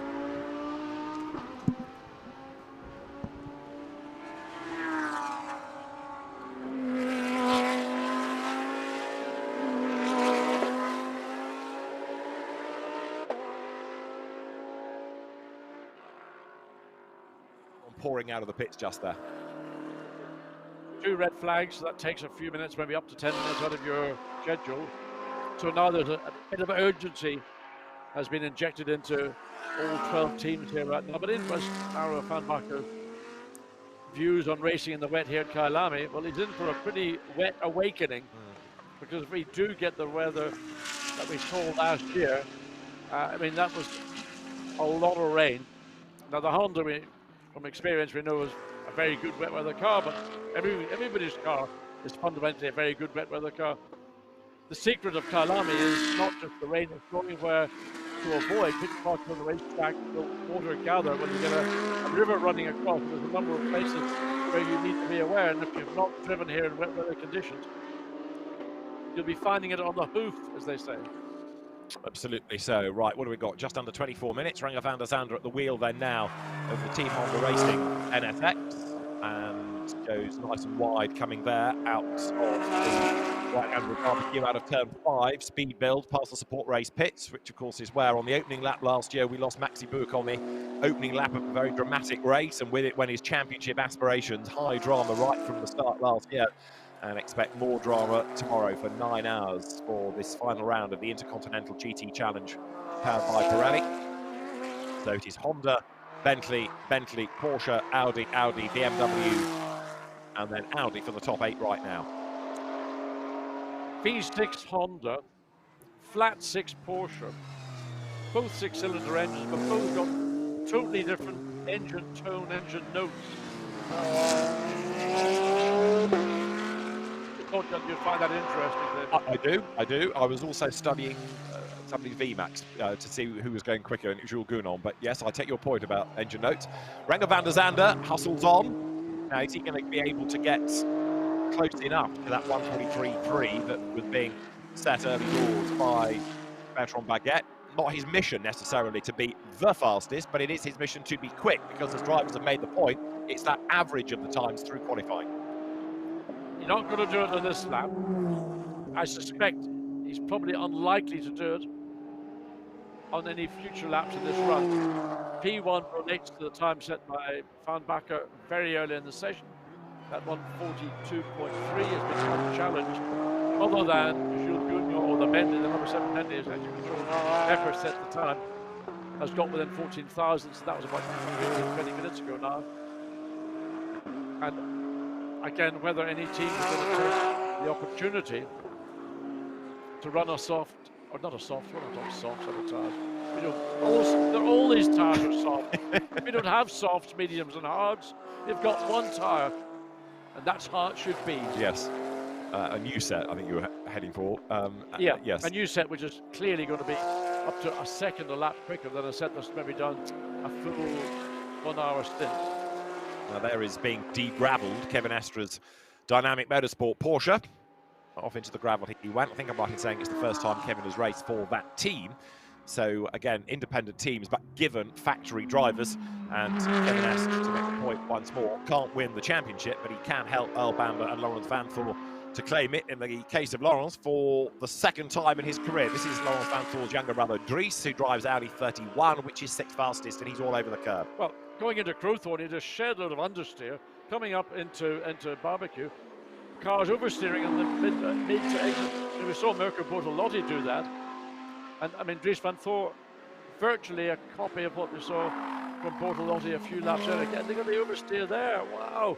That is an uncomfortable car to drive. Of course, when you get out wide, the track is dusty and the grip level just falls off the side of a cliff. So Dries Vanthoor, this lap, bit of an experience, I would have thought. Bit of an eye-opener too, because on 2 corners, actually 3 corners, car has not performed to the standard I would expect this Audi to do for Dries Vanthoor. So downhill he comes, and Dries Vanthoor, 6th fastest. 2nd best Audi, isn't it? Because Mathieu Drudy's car collection entry is the fastest Audi thus far. 20 minutes still to go. Having touched on the fact that it just felt a bit more urgent a few minutes ago when the pit lane opened again. What we haven't actually had is much in the way of improved times or sector times, so we're still getting to that point. So there towards the end of the lap comes Dries Vanthoor, again wide out of 16, over that slight brow. Pit lane's emptying as the Bentleys are on their way back out. You've got Alex Buncombe and Jules Gounod still shown as the drivers of 8 and 7. Dries Vanthoor stays 6th fastest, no improvement then. Watch the understeer, he had it here last time through. It's still pushing the front of the car, he's having to come off the throttle to check it. And then when he gets up to barbecue and he sort of literally threw the car in, it was very, very similar to what we saw from Mirko Bortolotti as the Bentley sits there, the number 8. Now there's a set of tyres. Are they going to put those on, or those just come off? I think that'll just come off. Or Possibly. It's very leisurely though, isn't it? everything's been leisurely. Yeah. I mean, barbecue time, frankly. There's absolutely no urgency about that, other than perhaps trying to get the car out at a given time, away from anybody else, who knows, but there's no real urgency, no panic about it. Over the line go more of the Audis. Milan Donja, that car still at the foot of the times actually. I'm surprised that Milan hasn't yet been able to wring a bit more out of that. And their 11th fastest now is Matt Campbell. Now this is the car that comes here for 2nd in the championship, and yet it has not really come alive all session. I don't know what to say, Yeah. other than if it's a factory Porsche, other than it's run by satellite teams. The time when they will want to do a time is when it's important. And frankly, I mean, going for a stellar time and going for a lap time that puts you at the top of the timing and scoring is all well and good. It's the work that you do in this 1.5 hour session with all 3 drivers running a car in a condition which is going to be in for the bulk of your driving stint is probably ultimately the more important task. The glory of going out and, oh, I was quickest in pre-qualifying session, haven't we cracked it? Well, maybe you crack fast laps, but what you may not have done is the homework that you need to do for the entire 9 hours of this event. Yeah, and Matt Campbell is not suggesting in his sector times on this lap that it's going to improve. I mean, it might be that right at the very end you put a brand new set of sticker tyres on it just to wind people up ready for qualifying. Now Matt Campbell looks a bit more racy, doesn't he? Because he has just done a personal best sector 2. We are getting improvements. Dries Vanthoor up to 5th on a 42.7, and Saul Hacks improved a bit lower down. But yes, finally, things are coming alive. Look at that! Well, I mean, you could see the amount of grip that he had at the rear of the car. There's not a lot of grip there. So again, when you run your tyres down, this is what you're going to get. So Campbell comes across, start finish lap 143, and that's a very good lap in fairness to Matt Campbell. But of course, it's a long, long way from where you need to be if you want to be the quickest car in this 60-minute training station. Right, let's have another look. They're going to look at that. I mean, I'll tell you what's nice is you wouldn't imagine that engine's hanging out the back of the car by about 5 yards. I mean, which is the layout of the 911. I mean, I just marvel at, you know, development over design. I love them to bits. I love them to bits. And so does Matt Campbell, I think. That's good. And then presses on. Didn't improve his lap time at the end of that. But as I say, we are getting others that do go quicker. Fred Vertiche now up to 8th. And with, what, 16 minutes on the clock. Starting to get excited about qualifying now, because it is going to be very, very competitive indeed, isn't it? We keep going on about the fact that it is such a high quality, such an evenly matched entry for the race and for the championship. So every 10th is going to count.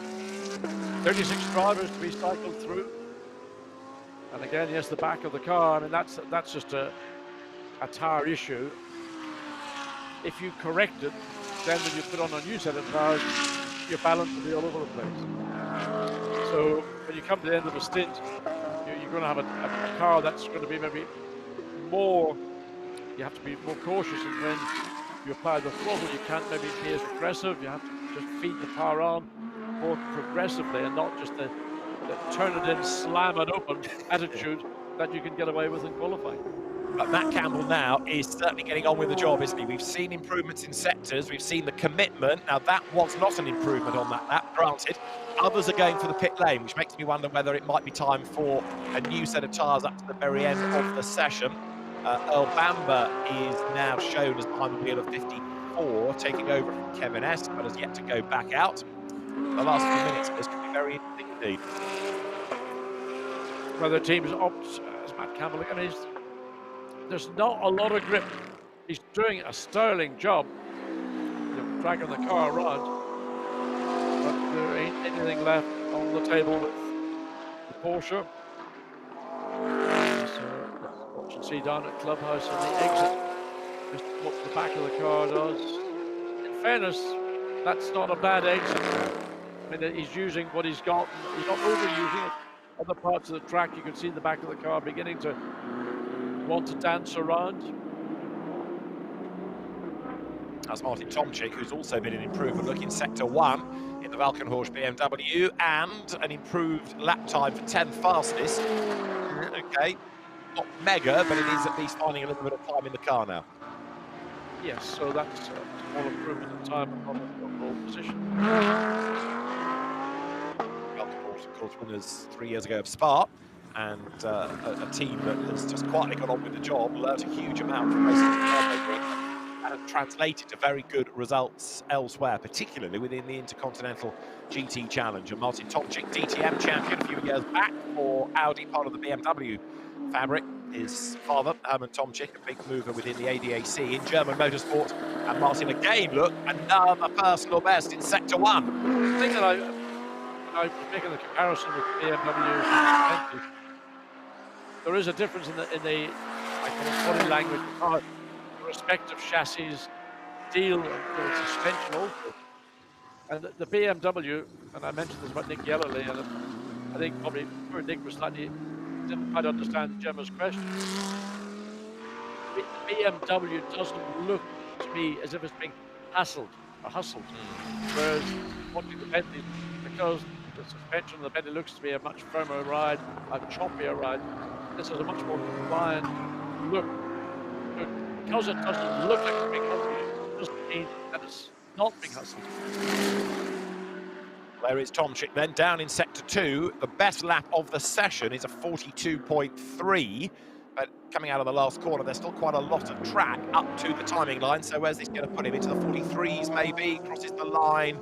It is a 43.273, down in Sector 2, down in Sector 3, which means that was not an improvement on that lap for him. As away now goes Bentley number 8, Alex Buncombe brought it in, and he makes his way past the still de-gravelled dynamic Porsche. That is taking a lot longer, perhaps, than the team really needed to get the car back on track.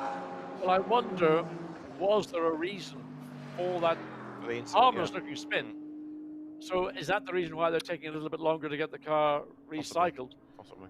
I mean, again, it looked a very harmless little incident, but it may have been caused by something we're not aware of. And it's not just simply a matter of clearing the gravel out of the rear of the car, so the dollies are off from out under the car. The car should be coming off its axles, or it's hydraulic or pneumatic, not hydraulic, pneumatic jacks, and there she is down onto the ground. So away goes then Earl Bamber, blasts the Porsche back out onto the circuit. Can you hear the difference between the Flat 6 and the V6? Screamer. Yeah. That's a screamer, that Porsche engine. Yeah. We've always said it, haven't we? It's one of the best things about GT racing. Different shapes, different sizes, different sounds as well. And there is Jules Gounod. And what are the lucky socks doing for him? Well, second fastest, actually. It's not been a bad session for the Bentley. No, Jordan Pepper was the driver that achieved that time. But all others are doing their role, fulfilling their obligations. Jordan Pepper has probably raced in this racetrack more than anybody else in this event, other than, of course, there are locals who are competing as well. But Jordan has stepped up to the international level and taken that skill, and I think, been a very, very impressive Bentley driver all through this season. Yes, what's going to be interesting is where they go next. There's quite a lot of movement, as Jules Gunnar was saying. It's his last outing as a Bentley boy. Same for all of them, with Bentley terminating its programme. We know that Nick Tandy, for example, has now gone from Porsche to Corvette in the States for next year. There's a lot of movement in the manufacturer and driver ranks. Renger van der Zender is going to be joining him. Yeah. In the Ganassi run Corvette, so that would be a US program. But these drivers, they race around the world, and they go where the opportunities arise. And if one manufacturer is stepping back, there'll be many others more than willing. I mean, in the case of Tandy, I mean, I can't imagine any manufacturer who wouldn't welcome him on board. Absolutely, with open arms. You're quite right. Martin Tomczyk, incidentally, did 2 personal bests on his last lap and then bailed for the pit lane. So BMW for the pits, and also in Alex Buncombe. So he went out and came back in straight away. Jules Gunnar, for the moment, has the road to himself. We're into the last 10 minutes of the session here. Bentley down towards the last corner, but it's not going to be any improvement, is it? Because we've seen nothing in the sectors to suggest that. No. So I assume that Gunnar will stay on until the checkered flag. 1:33.6. That was the lap, so that's 1.2 and a bit below what the car achieved earlier in the session. So it's just to give your drivers 10 laps, 10 minutes behind the wheel, whichever. These are the circumstances, the conditions you're going to be running in Saturday's 9-hour event. Well, there's Audi 32, which is the Fred Verviche-driven car. That's part of the WRT stable, isn't it? So Verviche up towards the line, improved in the first sector, and the lap is going to be down. Yeah, he lost on shed load in the middle, and even a bigger shed load. 2 big shed loads. Big shed, yes. Big shed. There is, with 8 minutes on the clock, Fred Verviche then through turn 2. That's the run now out of Crowthorne through the Juxkey sweep, and then to Barbecue. Speed building at this point, rattles it out wide over the curb, kicks up the dirt. Fred loves a bit of dirt when he has a chance, doesn't he? Yeah, I mean, every time I look at him, I think, you know, he's almost angelic looking, but he's a terrier. Oh, he is. Behind the wheel. Yeah. A driver that came out of single-seater racing, but no matter what Audi puts him in, be it a 2-litre TCR touring car or a GT3 car, he's on the money. And Verviche, unlucky perhaps not to win at Spa this year, but hustles on. Dylan Pereira in the Lechner Porsche, a 1:43.184 last time. He's up to 8th, so an improvement there. Verviche perhaps looking at a little messy maybe as he went up through Loicott, but he's certainly trying hard. You can't fault him for that. Oh no, I mean, he's pushing. I mean, he's doing everything you would expect Fred Verviche to do. Push, push, push. Whether the car, the tyres are with you or not, it's a total commitment. Watch here, how wide does he get over the curb? Well, that's very acceptable exit. I mean, there's not a lot left, but it's acceptable. Here the danger is skipping the curb on the inside of Cheetah. That will throw the car way to the left. But you can see 3/10 down sector 1, 6/10 sector 2, and there's probably going to be about 8, 9/10 by the time he completes the lap. So 1:43.352. I mean, in fairness, if that's a tyre that's roughly equivalent to 2/3 of a lap or 2/3 of a race distance, it's a good lap time. This is the man that's impressing in the independent Lechner run Perfect Circle Racing Porsche, Dylan Pereira, who we have seen race quite a bit in Europe, in GT races, in Porsche Super Cup, for example, and he and Saul Hack did drive this car in this race last year. So as far as Perfect Circle are concerned, Andre Bezuidenhout has sort of merged with Lechner and this car that was in the event last year that Saul and Dylan drove. So they've got the experience of it, and Dylan Pereira, another very experienced Porsche campaigner. He's the real gun in that car.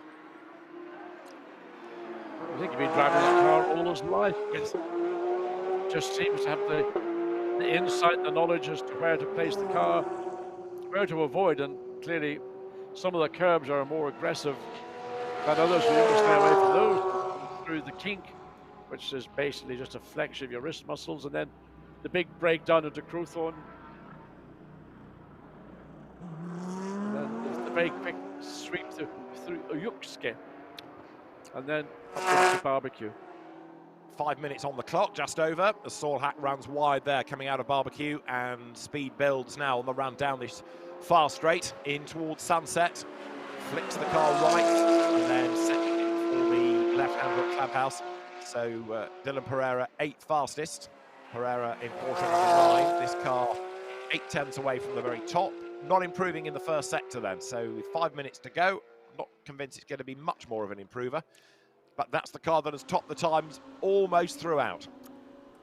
It's been the dominant car. I mean, whether it's been dominant through all 3 drivers, that you have to go through all the timings of lap on lap on lap of all the 12 entrants and 36 drivers, but certainly set its time early in the session and has remained fundamentally unchallenged. The 7 Bentley Jordan Pepper did get within 14 thousandths of a second.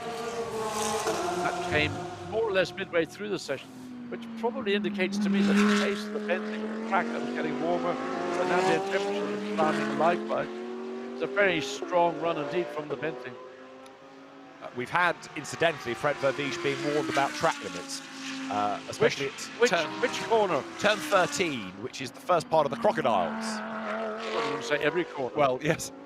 I was rather expecting it to be the last corner, which is where people were being told off a lot last year. That's Marcus Winkelhock at the wheel, another of our 2 champions on the grid. 5th he is, and he bails for the pit lane. Is that the end of the session, or is there just time to throw a set of new slicks on, scrub him in, and get him out there for 1 lap before the end? Doubt it very much.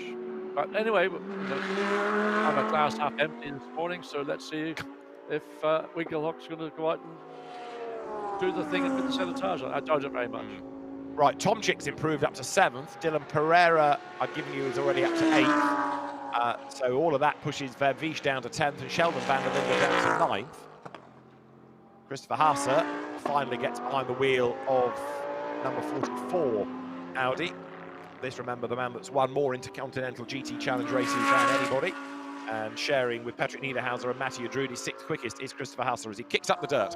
Yeah, the dirt had been kicked up by the previous car, but it's just, I'm just going to say, contrast Christopher Haase to Fred Verviche and just see how much of the circuit Haase uses and how much of the curbing he doesn't use. And right now, to me, he looks to be typically Christopher Haase. Everything is very neat, very precise. And he's just a 10th on the bit down in sector 1. So maybe that kind of precision is what the car really will respond better to in these set of circumstances than the gung-ho chuck it in and catch it on the exit that we saw from Fred Verviche, albeit very entertaining to watch. Absolutely right. So quite a few of them now heading for the pit lane. Road getting empty. Haase look personal best sector 1, but down in sector 2. And the best of the Audis remains just ahead of him, Dries Vanthoor, 5th fastest. So Dries Vanthoor, Marcus Winkelhock, Kelvin van der Linde for WRT. Now, Winkelhock brought it in, and they've put Vanthoor into the car and sent it out. So maybe they've done the set of tyres, I don't know. Yeah, they've certainly done a quick driver change, that's for sure. Just want to see what Christopher Haase is going to do, because he is precise, you can see. I mean, it's 142.8. I think that's a pretty good effort in condition. And considering he was down in sectors 2 and 3, still did a better lap time. Just precise. Indeed so. Right, he's got less than a lap time left in the session as of now. That's the car that's the slowest, and it's got Martin Lechman back behind the wheel. He was the guy that had the spin, you'll recall, early on and brought out the first of the 2 red flags. He'll squeeze 1 more lap out of this session. That Silver Cup car. So we've got 1 silver and we've got 1 Pro-Am, and Lechman goes over the timing line. The issue is going to be Vanthoor. They wouldn't have put him in just to give him a couple of laps. Wonderful. So it's got to be a story behind all that. And, oh, he's back in, having said that. Okay, so then blows that theory, doesn't it? Yeah, unless that was purely a practice pit stop, cycling through, get him out, bring the car back in. But he's just in the background, just you see coming. Up. I mean, that's sort of the kind of thing you might want to practice just when you've got the opportunity. If you've done all your hard yards, then just do a quick driver change, go wide. You know, as for rail, as the 2 Bentleys now make their way back out, there's nothing left of the clock, so they're just going to go out and come straight back in again. So they've done the practice pit stop, leave the pit lane. Yeah, I didn't think that. Maybe they did a racing stop when the two Bentleys have gone out, and they'll be straight back into the pit lane. Yeah, flag's imminent, so they're not going to get a lap time in. There is 8, which is going to be brought to the end of the session by Alex Buncombe. Jules Gounon staying at the wheel of 7, so they've done that last stop, and the flag is imminent as you look at the BMW there, which has rejoined in the hands of Martin Tomczyk. And the flag is out. Tomczyk goes for the pit lane. So ample track time given to everybody, and the Honda has done a very impressive job. Now, how things are going to look when the pressure is really turned up for qualifying, we will wait and see, but the Honda team must be very, very pleased indeed with the way that car has gone thus far today. Guarantee you that. Of course, Bentley, they can finish this lap and then do an in-lap, so they actually left the pit lane before checkered flag came out, so they can certainly go out and run hard on this lap and get in effect whatever they want to do, whatever they plan to do, get an answer, a response to that. So they are on their final lap. They will take the checkered flag and then they will come in. So there was obviously a purpose sending these two cars out, knowing that they wouldn't get time to final lap, but they'll get a lap and 3/4, whatever. They can run as hard as they like. So this would be the beginning now, coming on to the beginning of what would be their final lap, and they will run that hard.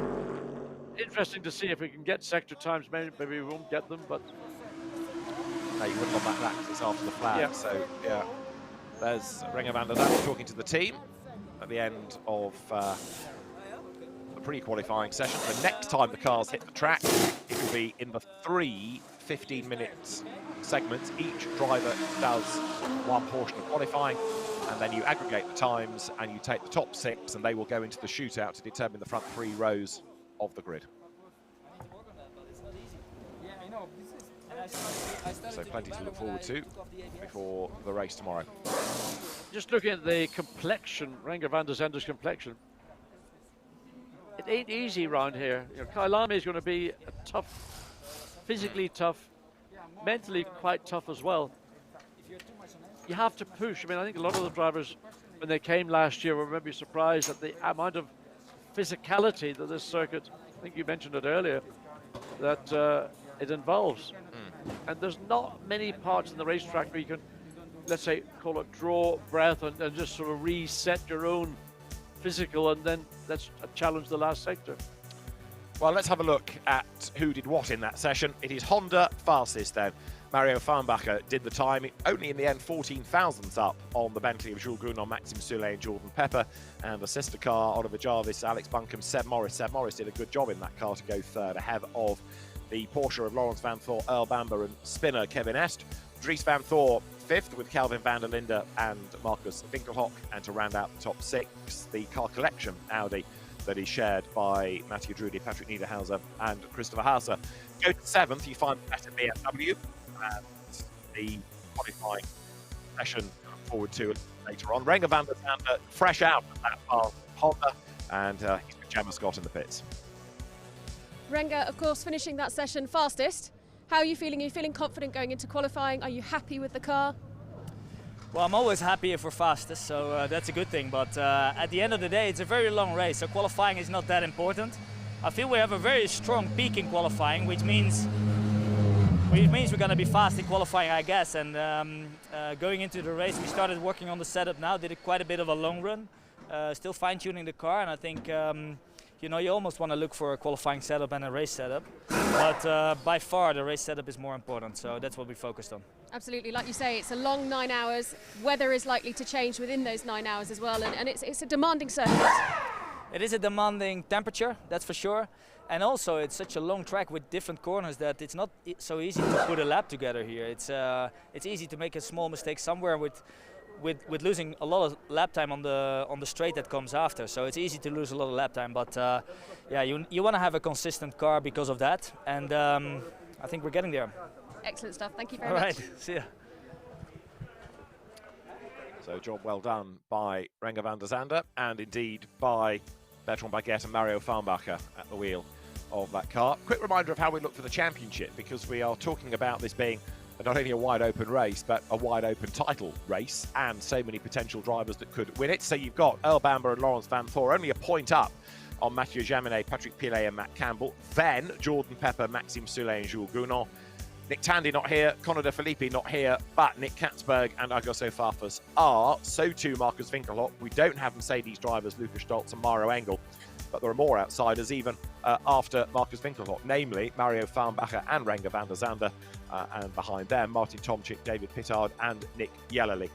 So it's going to be tough for some of those further down the championship standings to think about winning it. However, anything can happen, and if others hit problems and don't finish and don't score, it can be a very different situation. So you can understand why many of the brands have chosen to be here, because they've got a very important title on the line. As far as the Manufacturers' Championship is concerned, in the Intercontinental GT Challenge powered by Pirelli, Porsche in the pound seats with Mercedes-AMG not represented here this weekend, then Audi from BMW, Bentley and Honda. There's no Aston Martin, nor Ferrari, nor Lamborghini, but Porsche on target then to win the Manufacturers' crown. And with GPX and Dynamic representing them this weekend, they've got to be confident of a good result.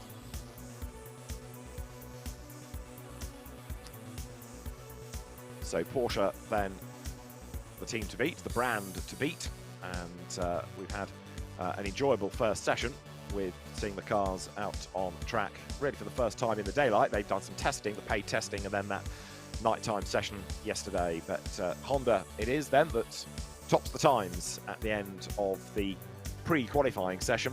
But qualifying is going to be fascinating, isn't it, John, when you start that aggregation, the average of the drivers' times?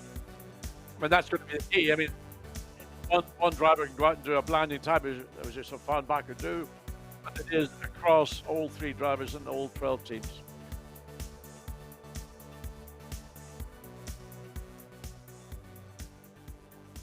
Let's have a quick look back at some of the highlights of that session. The cars getting themselves out on track, and 1 or 2, like Fred Verviche, throwing everything at it as he rode over the curb.